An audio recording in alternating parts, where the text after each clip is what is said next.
Welcome back to another day of the Mango Madness Megathon. My name is Mango, and if you didn't know, you better get to know. How you doing? Today we're going to be watching some short animated horror stories. So go ahead and make sure you grab your drinks, your water. I got mine. Grab your snacks. Grab a blanket. I know we're off season, but it don't matter. Mind your business. Let's get into them. Today we're watching animated horror stories from this YouTube channel called MJV Animations. Kudos to you.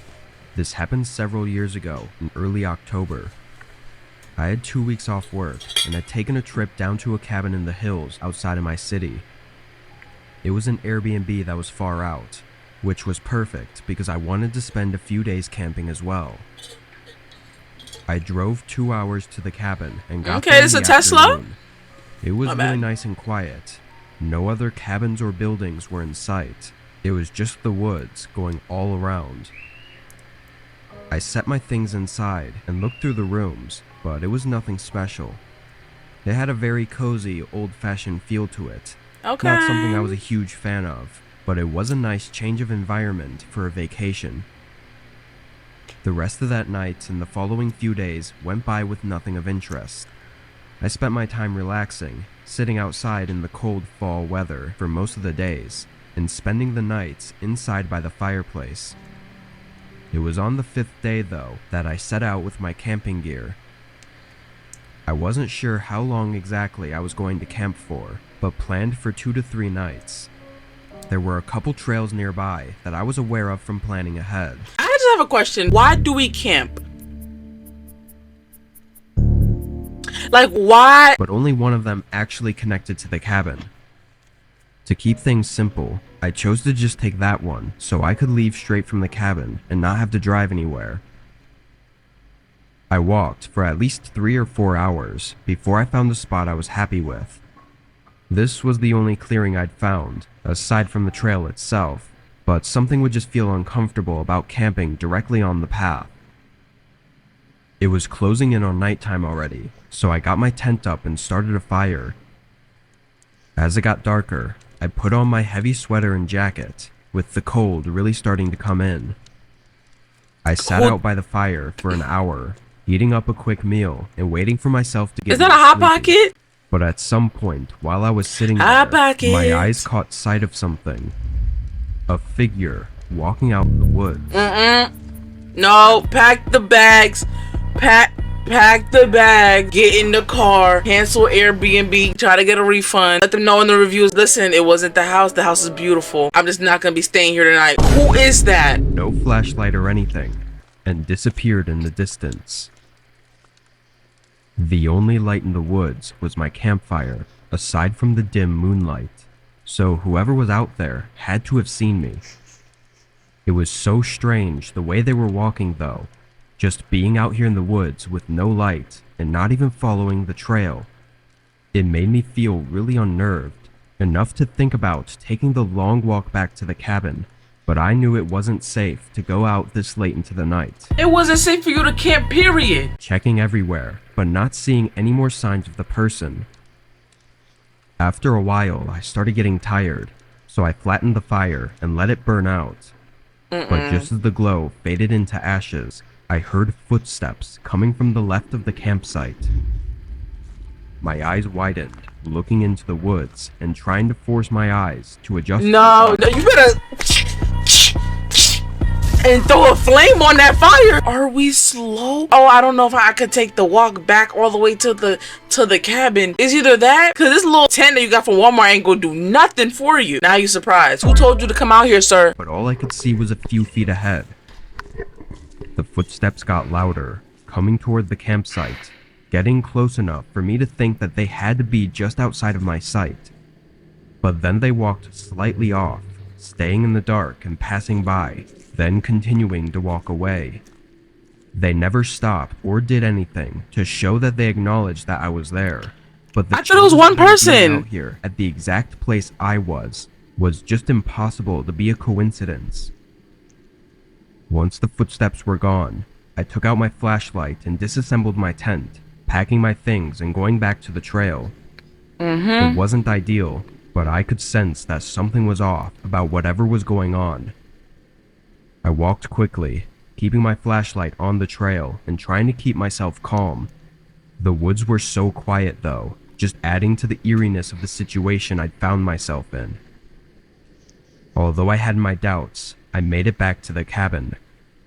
It was still well into the night, and after walking so much that day, on no sleep, I passed out on the couch just minutes after getting inside. Did we lock the My door? mind Is was the so windows foggy, I locked? wasn't even really thinking about the person in the woods anymore. Being a 4-hour walk from where I'd seen them, I didn't feel I really had reason to be scared anymore. 4 hours? You was 4 hours away from the cabin that you rented on Airbnb. 4 hours? Are you slow? As I was passed out though, I groggily woke up to a strange sound. Something on the other side of the cabin, like wood scraping against the walls. My eyes shot open and I whipped my head around to face the back of the room, seeing the window slowly being pushed open by a man outside. His eyes immediately shifted onto me as I stood up, then he dropped the window and ran away. By the time I'd gotten over, he was well into the cover of the woods. I got everything together and left the cabin, driving to a hotel in a nearby town. Obviously, I don't know who that man was, or what he was doing out there. Clearly, he'd followed me though, and tried to get inside the cabin while I was sleeping. If he had, there's no saying what would have happened. I mean, honestly, the way he looked at you, it kind of gave that he's homeless and he be like, he just be living in there. Like, he's just freeloading. Like, that's where he sleep. And he was surprised that somebody was finally in there. He like, whoa, I'm out. That's what it low-key give. I don't know. It low-key give that. This happened last fall. It was toward the end of the season, closer to winter, and where I live it gets pretty cold, and even snows sometimes in October. We haven't had snow in I've been so doing food long. delivery for the past 3 years and was working on this night. It was around 10 p.m. and lightly snowing outside. It was one of the first snowfalls, so people must have been skittish to go out. I was one of few cars driving around, but a lot of orders were coming in. Pretty much as soon as I'd finish one, another one would pop up. After driving around everywhere until almost 1 a.m., I took up one last order. The snow was starting to pick up, and I was just getting a little tired. I drove through the McDonald's that they'd ordered from and picked up the food, then set in the directions to the house. It was close, about 10 minutes away, but I didn't consider the direction it was in before accepting the order. It was opposite from where I lived, and I was already a good 25 minutes from home, so it was going to be a long drive home afterward. Annoyed at myself, I turned out of the parking lot and onto the road. I did this for like a week. I don't even think I finished the week out. Ubering, DoorDash, that is a hard ass job, especially if you're like real nervous. I'm pretty sure I've gotten like a ticket before doing this. I only did it for a week. Money was real low. The plow trucks still weren't out yet, probably because they weren't expecting this much downfall. But my SUV was usually good in the snow, so I wasn't that nervous. While I was driving, Okay, he got a I noticed Toyota. the road I was heading down was RAV4. into the main area of town. I checked the map again, and it said it was this way, but it was just a very unusual route. I didn't even know any houses were down there, because the only reason people take the road is Oh, we in a red highway state. that leads out of state. I went down for a few minutes, seeing only streetlights and trees, until I came up to the turn. It was a single small street leading off the road. No. I slowed down, being more careful since the street was smaller and had trees lined up right beside it, so sliding off would make a really terrible night. As I made my way down, I saw a few long driveways leading to faint lights in the trees far out. Before I reached the driveway I was to turn down, it looked like all the others. I slowly drove through the driveway until I made it to the house. It was medium-sized and older, completely covered in snow. Nothing looked too notable about it. Really, the only interesting thing was that it was out here in the middle of some forest. I parked out front and got the bag, then started walking up to the door.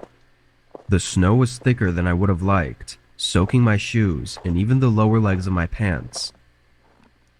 When I got up to the porch, I knocked and started to set the bag down, but almost immediately, the door swung open. I looked up, seeing a large man in a winter jacket. His face was pale, like he'd just been outside in the cold. "Sorry, but I really have to get going," I said nervously, holding the bag up again. The man's face dropped into a frown, then he suddenly slammed the door shut. Still holding the bag up, and just a bit— Sir, this is your order! This is your order! What are you slamming that? You ordered this! Come get it, it's cold before I eat it! I set it down on the porch and quickly started walking back to my car. But just as I got past the front yard, I heard something from behind me. I turned around, realizing it was from somewhere on the other He got side a of the gun. house. It could have been a back door or something, but was too muffled to hear clearly. Getting creeped out, I walked quicker and got in my car. I switched it on, and right as I looked up, I saw the man coming around the side of his house and making his way quickly over to my car. He had something in his hands. It almost looked like rope, but there was something else that I wasn't able to make out. I suddenly felt my heartbeat spike and adrenaline take over. Press your foot on the gas! I started going in reverse, trying my hardest to go quick while also not getting stuck in the snow. The man got close, probably just a few feet away, before my car was able to grip the road and start picking up some speed. I backed up through the whole driveway, seeing the man eventually stop and watch, slowly fading into the dark as I backed up into the street. I don't know what he was doing. Honestly, the whole thing was just terrifying and confusing, enough to make me not even want to think about it. I still do food deliveries, but am far more cautious, and most of the time, I don't even knock on the doors anymore. I just drop the food on the porch and leave.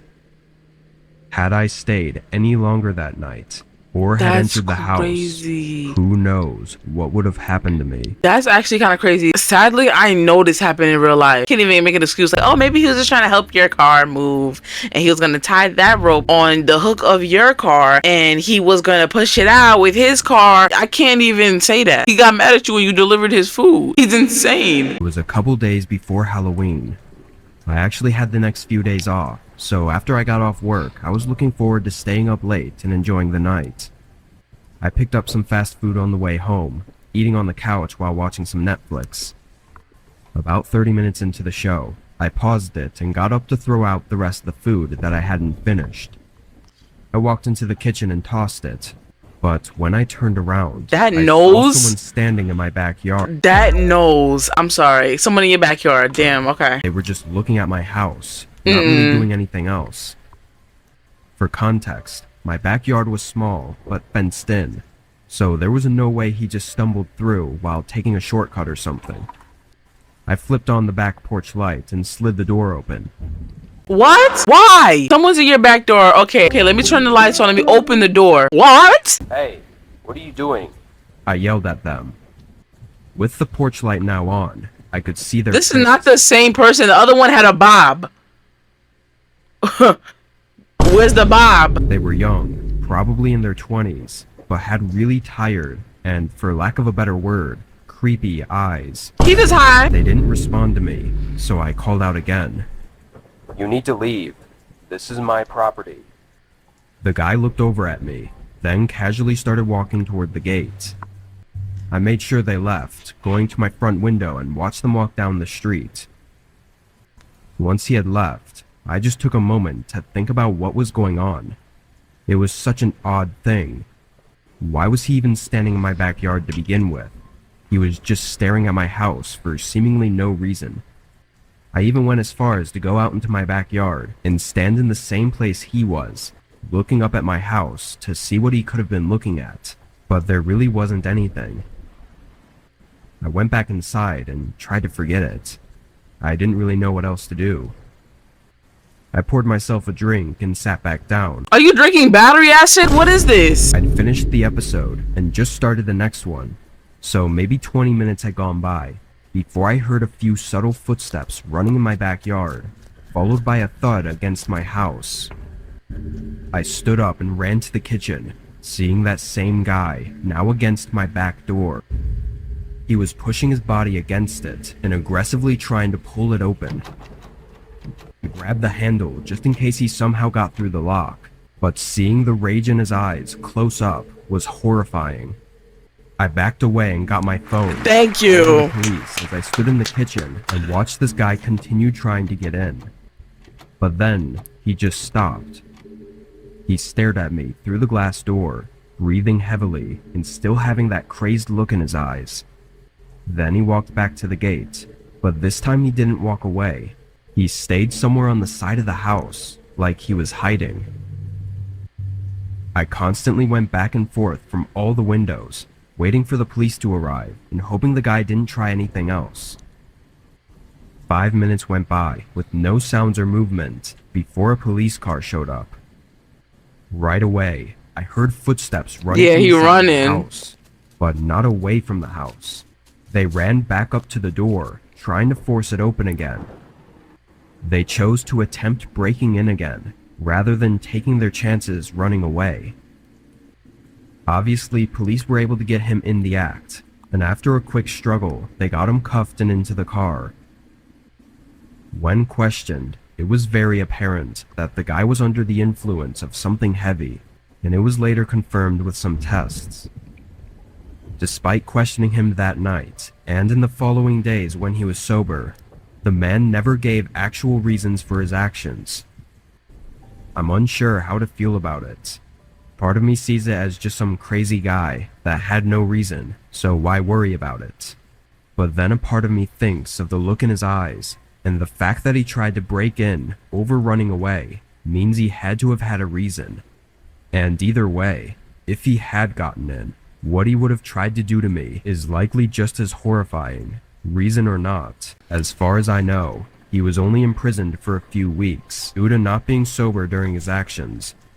So I'm left to just worry about whether or not he intends on coming back. I don't want to say just let it go, because obviously I've never been in no predicament like that, and I pray to God it never happened, you know what I'm saying? But I'm not a person to keep dissecting stuff. Like, I'm gonna take it how it is. Like, okay, what'd you say, officer? You said he was just a junkie on drugs. I might think about it for a little bit, you know what I'm saying? I will be a little weirded out, but one, I will move. I will hire security at that point. I've always been good friends with one of my cousins, Cole, who was the same age as I am. The two of us were not quite inseparable, but we always did get along very well together, and we were often found together, both in school and outside of school. He looked like what he sound like. In the 6th grade, I was hanging out with Cole on a Friday afternoon, around the later part of May, and we were psyched at the start of the weekend. We wound up at his house, since he didn't live too far from me, and at one point, my mom called to say that our grandpa was in the hospital. While the issue with our grandpa wasn't expected to be life-threatening, he was being kept at the hospital overnight for observation.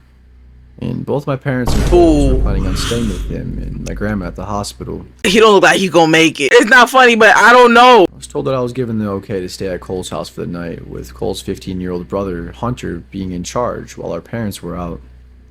This was fine by us. I got along well enough with Hunter, and he was never the bossy older brother/cousin that some of my other friends said they had to put up with. We ordered a pizza and enjoyed goofing off as boys that age tend to do. At around 9 or so, there was a knock at the front door and Cole went to answer it. I was a bit curious as to who it could be at that time of the night, and so I watched from a ways back. At the door, there were two older guys. They said that they were there with the city and that they were investigating reports about the water pressure supposedly being bad in the neighborhood. At night? They're not coming at night. Close that door. Why'd you even open the door? They don't even look like they got uniform on. It's nighttime. They is not coming around at night. I asked Cole if his parents were home, and when Cole said they were unavailable at the moment, which is what we were told to say to strangers if our parents weren't home, the guys then started asking a bunch of questions about how the water pressure was in the house and if they could come inside to check. Hunter came over at that point and politely told the guys that the water pressure was fine and perhaps they should move on to check the other homes in the neighborhood.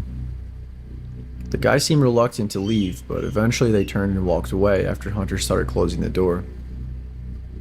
After the door was shut, we looked at each other and shrugged, but neither of us really thought too much after that, and we went back to doing what we were doing. Of course you didn't. Eventually, we decided to go to bed. Cole and Hunter shared a bedroom, and we all agreed that I'd sleep in there with them, rather than me hitting the sack on the couch or something like that.